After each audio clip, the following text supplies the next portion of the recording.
Hello everyone, welcome back to my Facebook page and YouTube channel Nupur blog and cook. কেমন আছেন সবাই? আশা করি সবাই অনেক অনেক ভালো আছেন, আমিও ভালো আছি। চলে এলাম আবার একটা নতুন ভিডিও নিয়ে। আশা করি ভিডিওটি আপনাদের ভালো লাগবে। এখানেই যে আমি আজকে প্রথমে পাঙ্গাস মাছ ভেজে নিচ্ছি।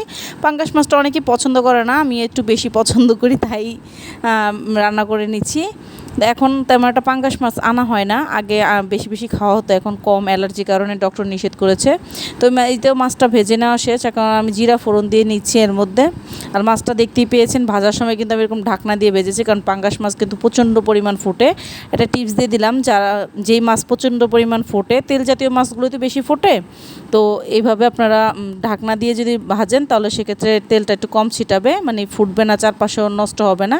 তো এই তো মশলার মধ্যে তো আমি দেখিয়েছি, এখানে হলুদ, মরিচ, ধনিয়া, জিরা, আদা বাটা, মানে আদা বাটা বা আদা আমার তো বাটা নেই, আমি একটু থেতো করে নিয়েছি। সব দিয়ে ভালোভাবে কষিয়ে এর মধ্যে আলুগুলো দিয়ে দিচ্ছি। তো আলুগুলো দিয়ে এখন ভালোভাবে নাড়াচাড়া করছে, আর দেখতেই পাচ্ছেন পাশে কিন্তু মশলা ভালোভাবে লেগে যাচ্ছে কড়াইয়ের মধ্যে। তো এটার মশলাটা কিন্তু ভালোভাবে হয়েছে। তো আমি একটু অফ ক্যামেরায় পানি দিয়ে দিয়েছি, পানি দিয়ে আর একটু ভালোভাবে পানি দিচ্ছি যাতে আলুগুলো একটু সিদ্ধ হয়ে যায়। এই তো দেখতেই পাচ্ছেন এটা এখন ভালোভাবে বলক এসেছে। এখন এর মধ্যে আমি মাছ দিয়ে দিব, পাঙ্গাস মাছের মাথা, তারপর কয়েক পিস মাছ, এগুলো দিয়ে দিব। দিয়ে ভালোভাবে নাড়াচাড়া করে নিব আর ভালোভাবে ফুটিয়ে নিব। তো এই তো দেখতে পাচ্ছেন পাঙ্গাস মাছটা আমার রান্না করা শেষ। এখন আমি পেঁয়াজ কলি ভাজি করব, পেঁয়াজ কলি আলু দিয়ে ভাজি করব। এই যে পেঁয়াজ কলিটা ফ্রোজেন করা ছিল, আর এই যে আলু কুচিয়ে রেখেছি। পেঁয়াজ কলি দিয়ে আলু ভাজি আমার অনেক ভালো লাগে। এটা যখন সিজন ছিল তখন আমি এটা রান্না করেছি, মানে ফ্রোজেন করে রেখে দিয়েছি।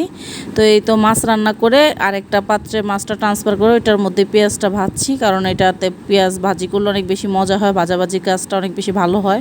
তো অফ ক্যামেরায় আমি এখানে হলুদ আর একটু লবণ দিয়ে দিয়েছি, লবণ দিয়ে ভালোভাবে নাড়াচাড়া করে নিচ্ছি। আর এর মধ্যে বলে রাখছি, যারা ইউটিউব চ্যানেল থেকে আমার ভিডিওটা দেখছেন প্লিজ আমার ইউটিউব চ্যানেলটি সাবস্ক্রাইব করে দেবেন, আর সাথে থাকা বেল আইকনটি ক্লিক করে দেবেন, যাতে করে আমি নতুন কোনো ভিডিও আপলোড করলে আপনাদের কাছে সাথে সাথে নোটিফিকেশন পৌঁছে যায়। আর আমার চ্যানেলে ভিডিওটা আপনারা দেখে নিতে পারেন। যারা ফেসবুক পেজ থেকে এই মুহূর্তে আমার ভিডিওটা দেখছেন প্লিজ প্লিজ প্লিজ আমার ফেসবুক পেজটা একটা ফলো দিয়ে যাবেন, লাইক কমেন্ট শেয়ার করতে ভুলবেন না। আমার ফেসবুক পেজ আর ইউটিউব চ্যানেলের নাম একই, নূপুর ব্লগ অ্যান্ড কুক। যারা ইউটিউব চ্যানেল থেকে এই মুহূর্তে আমার ভিডিওটা দেখছেন চাইলে ফেসবুক পেজে গিয়ে আমার পেজটা একটা ফলো দিয়ে যেতে পারেন। যারা ফেসবুক পেজ থেকে দেখছেন চাইলে ইউটিউব চ্যানেলে গিয়ে আমার চ্যানেলটি সাবস্ক্রাইব করে আমার সাথে থাকতে পারেন। যারা ফেসবুক থেকে ফলো দিয়েছেন বা ইউটিউব থেকে সাবস্ক্রাইব করেছেন তাদেরকে অসংখ্য অসংখ্য ধন্যবাদ। আমার ভিডিওটি নিয়মিত দেখবেন, অবশ্যই আমার ভিডিওর ভুলভ্রান্তি বলবেন, ভালো লাগলেও বলবেন। তো এই যে কথা বলতে বলতে যে পেঁয়াজ কুলিটা ভাজা হয়ে গেছে, এখন আমি চারপাশে একটু ছড়িয়ে নিচ্ছি, তেল থাকলে এখানে নিচে নেমে যাবে। এখন চুলাটা অফ করে দিব। এই তো দেখতে পাচ্ছেন আজকের ভিডিওটি আমার এই পর্যন্তই। Thank you.